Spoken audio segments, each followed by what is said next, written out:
Creating space and attacking all areas of the field. Monken hunts for explosive plays, but his philosophy extends beyond just taking shots. Downfield, he loves to stress the defense from sideline to sideline, attacking all areas of the field to create more space for playmakers, utilize their talents. The Ravens have two of the NFL's fastest receivers in Rashad Bateman and Devin Duvernay.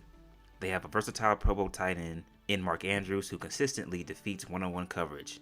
They have an explosive running back in J.K. Dobbins and a bruising ball carrier in Gus Edwards. They have the NFL's best running quarterback ever, I don't know about that, in Lamar Jackson, who also has the arm strength to attack downfield. Monken hopes to develop a Baltimore offense that forces opponents to defend vast territory, both horizontally and vertically, producing more room for playmakers to make plays. I think players want to play in a game that spaces the field. Monken said, I think when you go into an install meeting, all of your skill players want to say, where are my opportunities coming? Where am I going to get a chance to touch the football and showcase my ability? The game has become more of a space game, using all 53 and a third yards and using the width and the depth of the field, using space players and your skill players. The game has changed. It's changing. At one time, it was taller pocket passers. Now you're seeing more shorter athletic players.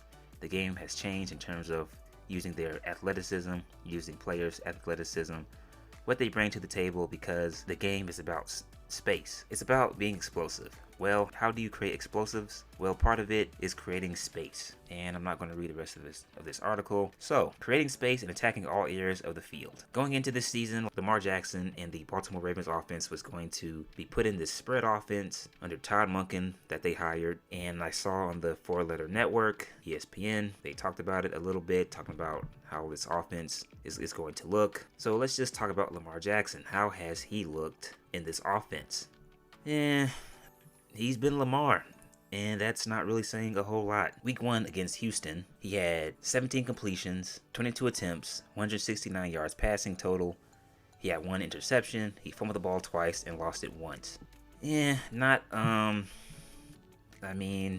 really do much in that game. It was kind of a decent and ugly kind of performance. But it's week 1, whatever. Football all around that week wasn't very good. Then we go to week 2. Lamar has, in my opinion, his best game of the season so far. He goes 24 for 33, 237 yards, has 2 touchdown passes, no fumbles, no interceptions. I thought he was very good in that game. He stayed in a rhythm the entire way, made plays with his arm. I think he had a throw where he threw it in between 2 defenders to get it to Mark Andrews, so he was very good in that game. Then week 3 against Indianapolis, he comes back down to earth, has 22 completions, 31 attempts, 202 yards, has 2 rushing touchdowns, 2 fumbles, and lost 1. Then in week 4, didn't really need to do a whole lot in this game. 15 for 19, 186 yards, 2 touchdown passes. Also ran the ball for 2 touchdowns. Also had 2 fumbles and lost the damn ball. And then this past week against Pittsburgh, goes 22 for 38, 236 yards, has 1 interception, has a fumble, and loses it. So, how has Lamar Jackson looked in this spread offense? Has he become this proficient passer that's slinging it all over the place? No, he hasn't. Lamar has been Lamar Jackson. For the most part, nothing has really changed in my opinion. I'll give him credit that he is trying to stay in the pocket and go through his reads at times. All in all, when I go back and watch his film, which is something that I've been trying to do this season, trying to always improve when I make these videos. When I go back and watch his film, I honestly start to get bored because all he's doing, he's making these easy little quick throws, throwing it to his receivers on 5-6 yards, little curl routes, having them sit in the zones, quick passes, wide receiver screens, throwing it to the flat, swing passes to his running backs out of the backfield. He's not really throwing a lot of back shoulder fades or delivering touch passes in between defenders where a receiver is in between a linebacker and a safety and the quarterback fits it in that wide open window for the completion. He's not making those types of throws. He's making these little easy throws.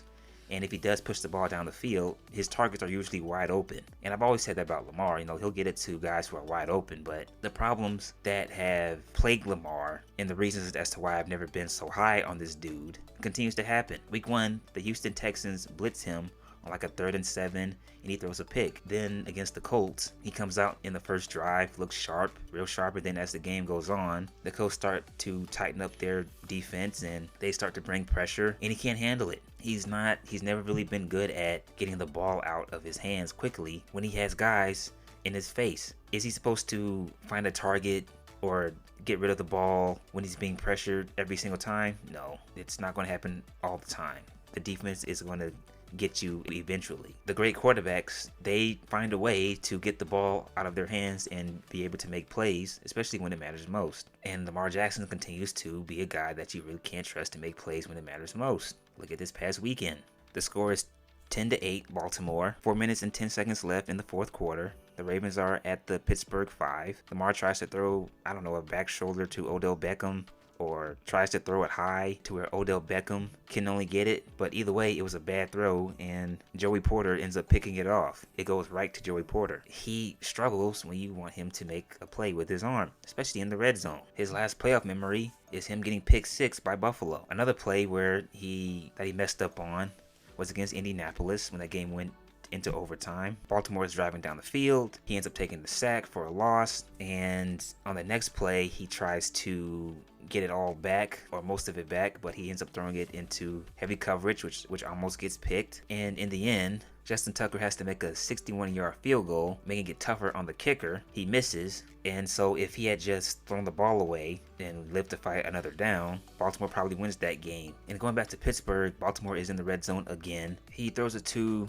Rashad Bateman in the end zone, but the ball was behind him. But he still had a chance to grab it, so I'll put blame on both of those guys. As a professional wide receiver in the NFL, you still have to make those tough catches. So I'll put blame on both guys, not just Lamar. And for the record, I am not solely crapping on Lamar here. I'm not solely blaming every loss that Baltimore has had this season and in the past seasons solely on Lamar. And I hate the fact that I have to explain that whenever I critique a quarterback, okay?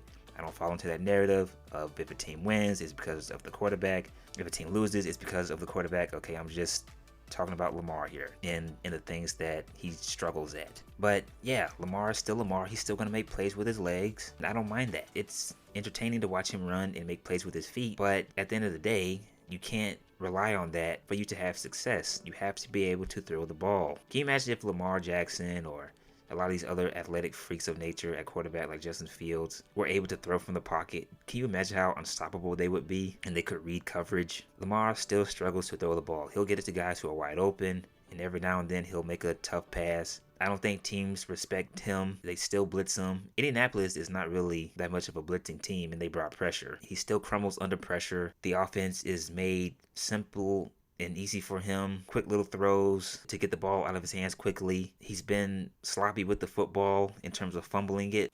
Those are my thoughts on Lamar Jackson. I'm sure a diehard Lamar Jackson fan who comes across this video is probably going to be like, "Yo, you're a hater, you're an idiot, you don't know what you're talking about." That's fine. That's cool. But I'm just talking about what I see. And what I see is a guy who still can't really throw the ball all that well. He's making these quick little throws. He hasn't really looked all that impressive. And he's more effective when he's running, period. Those are my thoughts on Lamar. Please like and subscribe. That is it. I am out.